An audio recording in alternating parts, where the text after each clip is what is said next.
My friends, today we're talking about suffixes, but it's really about vocabulary. You have to know your vocabulary in order to be able to pass NCLEX. So today we're going to talk about words like cystocele, rectocele, herniorrhaphy, myorrhaphy, laparoscopy, cirrhosis, psychosis. Stay tuned. We're going to help you with some of these words.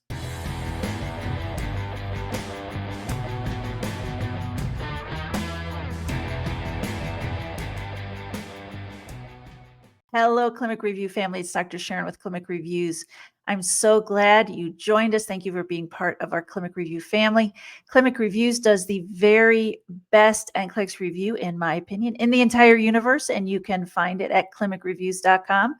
Sign up for that. You can also do small group tutoring with us. We don't do one-on-one tutoring anymore. This YouTube channel took the place of one-on-one tutoring, but you can do small group tutoring with us at clinicreviews.com. And we also have a streaming service. Let's go ahead and jump right into our suffixes. If you hear noises in the background, my grandson is running around playing. So I hope you'll bear with me if you hear noises. Question number 1. A 60-year-old female patient is diagnosed with a cystocele. Which of the following symptoms is the patient most likely to report? Frequent headaches and dizziness, chronic cough and shortness of breath, pelvic pressure and urinary incontinence, severe lower back pain, and sciatica. So cele, C-E-L-E, is the suffix we're doing now, combining form, meaning a tumor or swelling or a cavity. So it's not a great ending for this, but it is a bulging of the bladder into the vagina. So it can cause pressure, abdominal pressure. It can also cause incontinence. So a lot of times the treatment for it is to surgically repair it so that it doesn't bulge anymore, to kind of surgically hold it in place, right? So that's a common treatment for it. But the symptoms of it are going to be abdominal, okay? You can have incontinence. And so sometimes because it's bulging and out of place, the person can have trouble holding the urine in, can also cause abdominal pressure. And so A is not a good answer. When you're talking bladder, don't pick headaches and dizziness as a possible symptom. Chronic cough and shortness of breath, again, respiratory symptoms, don't pick that as it's associated with the urinary system. Pelvic pressure and urinary incontinence, a great answer, even if you didn't know that was the answer, still a great guess. Severe lower back pain and sciatica, I would only pick that if it was a nervous system problem, okay? It'd have to be a musculoskeletal or nervous system problem for me to pick that. And this is clearly a urinary problem. So we're going to pick pelvic pressure and urinary incontinence.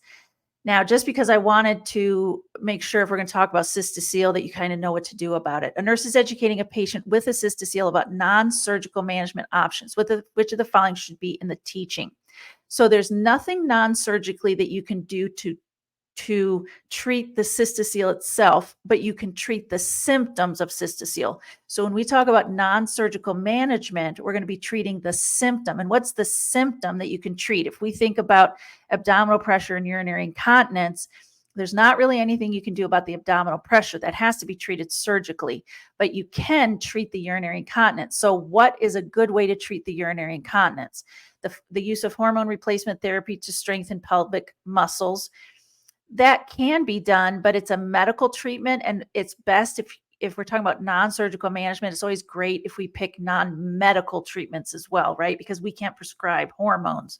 Nurses can't. The importance of regular Kegel exercises to improve pelvic floor strength. So B is a great option. Kegel exercises do strengthen pelvic floor strength. They do help with incontinence, stress incontinence, and stress incontinence is what's associated with cystocele. C, increasing dietary fiber to prevent constipation-related strain. It might help, but that's not the primary treatment for this. Limiting fluid intake to reduce bladder pressure, absolutely not. You don't want to encourage people to limit fluid unless they have a fluid overload diagnosis like heart failure or something like that. So your best option here is the importance of regular Kegel exercises to improve pelvic floor strength. Now, what I'm giving you right now is not testing strategies. I'm not going through testing strategies with you. What we're doing is we're talking about factual information, knowledge. You have to have a certain amount of knowledge in order to pass. And y'all, that's exactly what the Blue Book is. So the Blue Book is this book of knowledge that Mark published for you. And if you just graduated from nursing school, this may not be as important because you should have the knowledge you need, right? You just graduated. You should remember what you learned. But if you graduated more than like 3 months ago, you probably want to make sure that you know all the information in the blue book. Question 3, a patient presents with symptoms of pelvic discomfort, straining during bowel movements, and the need to manually support the vaginal wall to have a bowel movement. These symptoms are most indicative of which condition? Okay, hemorrhoids, cystocele, anal fissure, and rectocele. So what are the symptoms? Pelvic discomfort, that's pretty vague. Straining during bowel movements, okay, that's very specific to GI. And the need to manually support the vaginal wall. So that's exactly what it feels like. It means putting pressure against the inside of the vaginal wall to allow a bowel movement to be expressed. And that may sound kind of strange to you if you've never had to do that. But this involves, it could be manually using digits, okay, fingers are digits, or it could be, say, inserting a tampon to manually support the vaginal wall. Okay, so those are things that, and as people struggle with symptoms at home, a lot of times they're like, I had to do this to figure out how to have a bowel movement. And this is what people say when they come in, right? They tell us these things. You're like, wow, you did that. Okay, so let's figure out what's going on. So it has to be a GI issue. And it probably has to be a rectal issue because it's not going to be upper GI. They're not having any upper GI symptoms. It's all about expressing the bowel movement. So let's look at the symptoms. Hemorrhoids. What are hemorrhoids? Hemorrhoids are bulging veins in the rectum. They can cause bleeding and they can cause pain with a bowel movement. So they're not having pain with a bowel movement. And they're not having any bleeding. So I need to cross off hemorrhoids. Cystocele. Well, cystocele is the bulging of the bladder into the vagina. So perhaps supporting the vaginal wall might be something, but there's no incontinence of urine. So I have to cross off cystocele. Anal fissure. A fissure is a break in the skin. So it's just a break in the skin. Sometimes there's bleeding, sometimes there's not. But anal fissure has actually the same symptoms as hemorrhoids. Usually hemorrhoids are a little more painful and more bleeding, but anal fissure can have some mild bleeding and some mild pain with bowel movement. Again, they're not having any pain or bleeding with bowel movement. And the fact that hemorrhoids and anal fissure have such similar symptoms pretty much tells me it can't be A or C, because I would have a hard time picking between them. They have similar symptoms. So I'd have a hard time picking between them. Rectocele. Well, rectocele is the rectum, and I said it's probably a rectal problem. Cele is a bulging out, right? So bulging out. And so where would it bulge into? Well, the rectum would bulge into the vaginal wall. So if they're having trouble expressing the stool and they have to put pressure on the vaginal wall, that makes sense that it's a rectocele, okay? So again, rectoceles often are treated surgically, but these are just the signs and symptoms of it. And I want you to understand the suffix. I want you to understand the vocabulary. A big part of passing NCLEX is testing strategies, but y'all, just as big a part of passing NCLEX is vocabulary and understanding the words that you're reading. Question 4, following a herniorrhaphy, a patient complains of pain at the surgical site. So we know it's surgery. Which nursing intervention is most appropriate to address the patient's pain?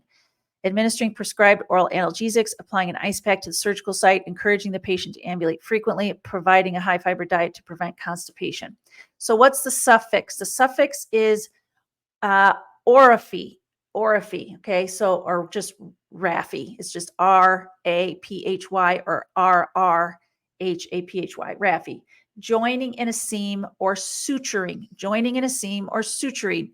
Herniorrhaphy. So it's a surgical repair. They probably got rid of the hernia and they surgically repaired it, right? So a hernia is a bulging out of something through the wall. So a herniorrhaphy, they would have sutured it together to prevent that bulging out. Okay, so herniorrhaphy. So they surgically repaired it.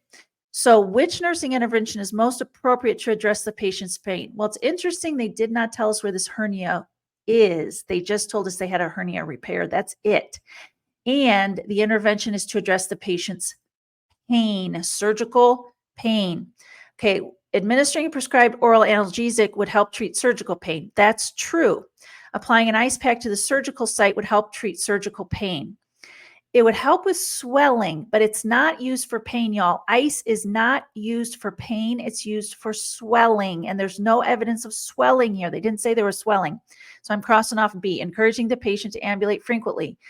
would help with the patient's pain. Well, no, frequent ambulation is not going to help with the pain, and that's what they're asking about. Providing a high fiber diet to prevent constipation. That will help with constipation. It won't help with the pain, surgical pain. So the only one here that treats the surgical pain is the oral analgesic. So you really didn't have to know what a herniorrhaphy was, but it certainly helps. Otherwise, you may have been tempted, at least I would have been tempted, honestly, to look at D or B, because I would have been like, well, maybe that will help right after surgery. But you have to say, okay, I have to have some idea what a herniorrhaphy is, suturing, close the hernia. And you have to read the last few words of the question. Patient's pain. Address the patient's pain. Make sure if you're stuck between two answers, read the last few words of the question. 5, a nurse is assessing a patient post-myorrhaphy. Myorrhaphy, myo is muscle. Myorrhaphy is suturing the muscle together. They don't tell us where this has occurred, okay, but we know they sutured the muscle together somewhere. Which of the following assessment findings are you most concerned about? Now, when it says assessing a patient post-myorrhaphy, post any surgery, you should assume it's in the immediate post-op period. Like I would assume it's in the first 12 hours. You don't have, I wouldn't say they're necessarily in the recovery room, but I would say they're in the first 12 hours unless they tell me otherwise, because they would have said the myorrhaphy yesterday or a week ago or whatever, right? Because what you're looking for in the first 12 hours is different than what you're looking for a week later. So what am I most concerned about? When I'm always most concerned about the unexpected findings. Okay, unexpected. So you've got to know what this is. They're sutured the muscle together somewhere. So when they suture the muscle together, what would you expect to see? And then what don't you expect to see? And I'm most concerned about the unexpected findings. So after we suture the muscle together, would I expect discomfort and tenderness at the surgical site? In the first 12 hours? Absolutely, I would. That, of course, they just sutured up a muscle, right? So yes, absolutely. After in the first 12 hours after suturing a muscle together, I would expect serosanguinous drainage on the dressing. Absolutely, I would, y'all. Purulent drainage is bad. Sanguinous, severe bleeding is bad, but serosanguinous in the post-op period is expected. Serous is clear, sanguinous is bloody, but it's a combination. So usually it's more of a pink, light red color. And serosanguinous drainage in the immediate post-op period, 12 hours, is expected. Now, if it said severe or they saturated the dressing, I would be concerned about it. But all I know is there's serosanguinous drainage on the dressing. I'm okay with that. After suturing a muscle together, I'd expect a slight increase in range of motion. Well, maybe, but it's certainly not a bad thing. I don't want to decrease in range of motion. I mean, if they had to sew something together and now it's back to where it's supposed to be, I would think maybe they could move it a little better. After they suture the muscle together, I'd expect severe swelling at the incision site. No, I never expect severe swelling. Never, never, never. So I am most concerned about the severe swelling at the incision site. Severe swelling at any incision site can cut off circulation, and that's a big problem. Question 6. A nurse is caring for a patient post-laparoscopy. Laparoscopy.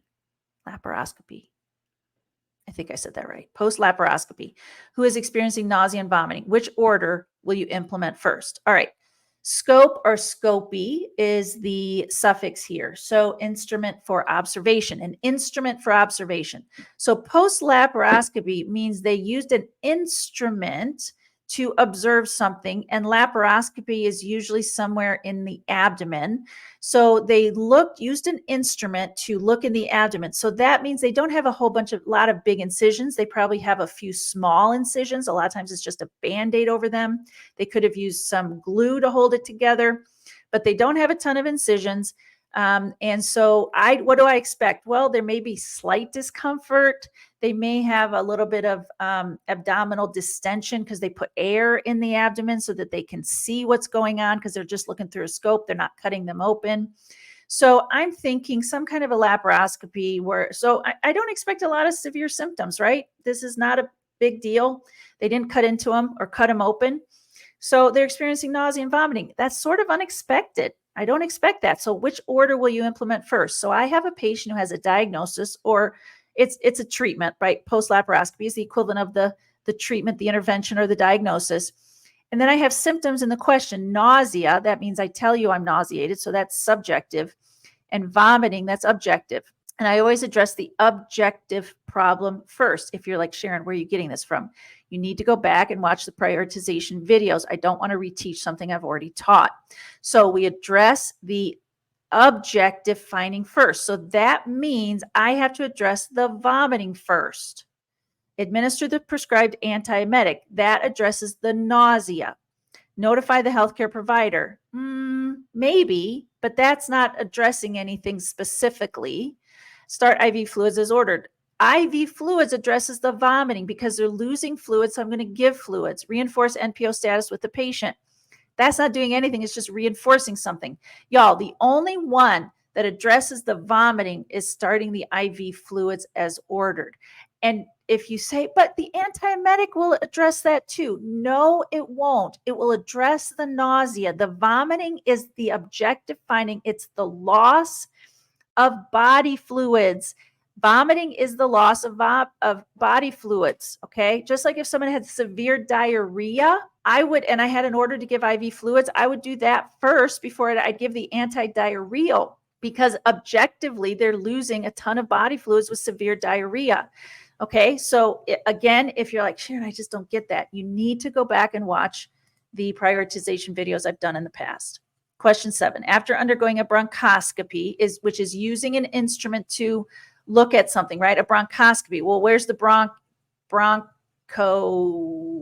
lungs? Okay, I'm not always good with saying these words very well. So bronch is lung, okay? So we're using an instrument to look in the lungs. So we're not cutting into the body. We're using an instrument. So where do you go to look at the lungs? You'd have to go down the trachea, right? You have to go down the trachea to look at the lungs. So they put an instrument down into the lungs to look at the lungs. A patient begins to experience difficulty breathing in stridor. What is the nurse's immediate priority? After undergoing a bronchoscopy, okay, begins to experience difficulty breathing in stridor. So let's look for some respiratory things. Monitor the patient's oxygen saturation. Well, I would want to do that, yes. So I'm going to keep A on there. B, notify the healthcare provider immediately. Y'all, breathing in stridor is, after bronchoscopy, it means they could possibly be swelling in their trachea, right? Or swelling somewhere lower, and probably in their trachea. That's a big problem. Okay, that's a big problem. And I do need to notify the healthcare provider. I need to notify the person that did the bronch, right? They need to know this because they need to come back in and assess this patient. This patient might need to be intubated, in fact, if they're very swollen. So I would want to notify the healthcare provider. Administer prescribed pain medication. No, it's not a pain issue.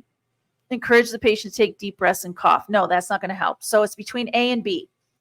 So I am down to 2. So immediate priority. Priority is best. What's my priority? What's the best thing I could do? So I would monitor the patient's oxygen sat, but I would not notify the healthcare provider. Or I would notify the healthcare provider, but I would not monitor the patient's oxygen saturation.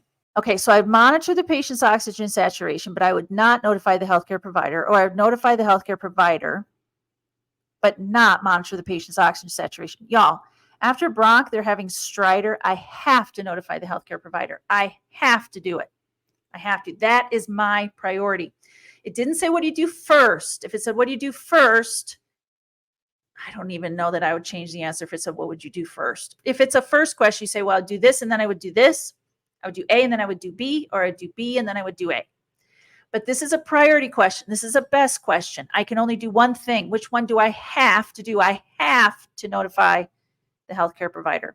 A nurse is caring for a patient with cirrhosis who's experiencing confusion and asterixis. What complication is the nurse most concerned about?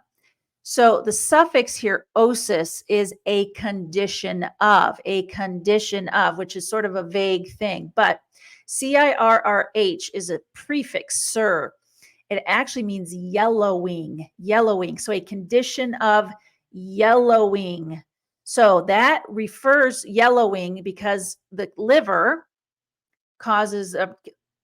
disease causes yellowing of the skin, which is jaundice. That's why we call liver disease cirrhosis. So it's a condition of yellowing, So this is liver disease, who's experiencing confusion and asterixis, which are neurological changes associated with cirrhosis. What complication is the nurse most concerned about? All right, A, hepatorenal syndrome. Well, I know hepatorenal syndrome has renal symptoms. So hepatorenal syndrome, you're going to see increased creatinine, you're going to see electrolyte changes. I'm not really looking for confusion and asterixis. So I'm going to put that one aside and think, well, unless nothing else is there, I'm crossing off A. B, portal hypertension. Portal hypertension is where the blood backs up from the liver because it can't, the liver damage prevents good circulation of blood through the liver. So it backs up and it backs up and it backs up and it ends up causing esophageal varices as well as hemorrhoids. And confusion asterixis is not esophageal varices or hemorrhoids. So I'm crossing B off. Hepatic encephalopathy. All right, encephalopathy. You should probably just learn this word if you don't know it. Encephalopathy essentially means confusion.